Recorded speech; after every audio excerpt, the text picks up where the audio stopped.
That motion to dismiss, it's not coming. It's not coming today, and it's not coming tomorrow. Because if you're the judge and you were even thinking of granting the motion to dismiss, this has to put that in a back burner. Blake Lively and her team filing a fake subpoena to get text messages from Justin Baldoni's side to bolster her claims does not surprise me. What surprises me is the fact that she actually found lawyers, people who are officers of the court, to support her in this ludicrous behavior that she and her husband are involved in. It turns out they used a company that does not exist any longer, hasn't existed in 10, 11 years.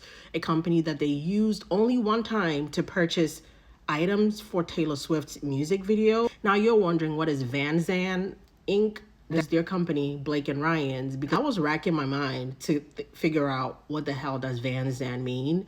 So Ryan Reynolds goes by Van City Reynolds, whatever. So Van is Vancouver, and the Zan is, as we know it, Blake Lively was born in Tarzan, California, so Zan. So that's what the Van Zandt Inc. is. However, this company was actually formed in Delaware, which Delaware is known for very shady business practices. You didn't hear it from me, though, even though this is recorded. So they decided to file a claim against, it says Doe's right there, and I know people get confused by it. Jane Doe's, John Doe's, like unnamed individuals.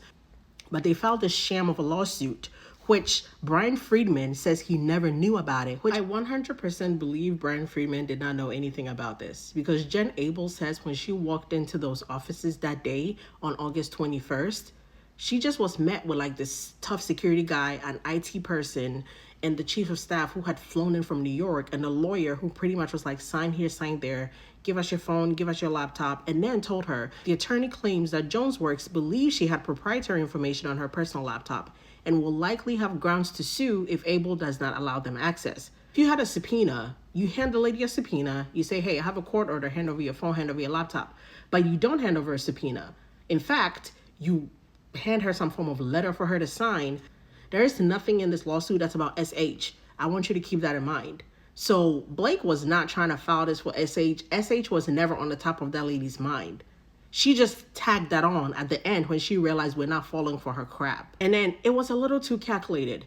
You're telling me you had a forensics IT person? First of all, this was not a termination meeting. You were not Stephanie Jones was not firing Jen Abel. Jen Abel had put in her notice that she was quitting. She had just come into the office that day, and then she was met with this hostility. So number one, very bizarre. Number two, this was very planned. They were always going to do this. Number three, how do we go from just merely hours after Stephanie Jones takes Jen Abel's phone, the phone content goes from whoever took the phone from Jen Abel, it gets to Stephanie Jones, it gets to Leslie Sloan, it gets to Blake Lively gets it to the New York Times, and the New York Times has the article ready to go. And just for a little spice, right before they filed the CRD complaint, 2 days or so before, this lawsuit vanishes. Thin air, poof, gone. At this point, if I'm the judge that this came to, I'm starting like, were you trying to use me as a patsy?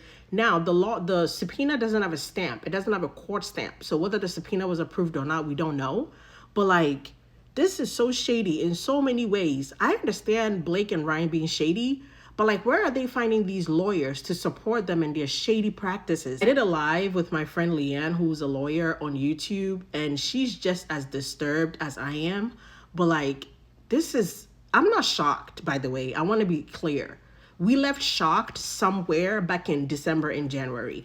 Nothing shocks me anymore. Everything just makes sense. Everything continues to make sense. Everything we find out now, everything that happens now, everything that comes out is like, to me, it's like, oh, okay, it makes sense. But I am completely shocked to find out they actually have lawyers who are helping them make these choices. Because where did they get their degree from? I'm not even a lawyer, and I know this is unethical and shady as fuck. Talk about operating with bad faith.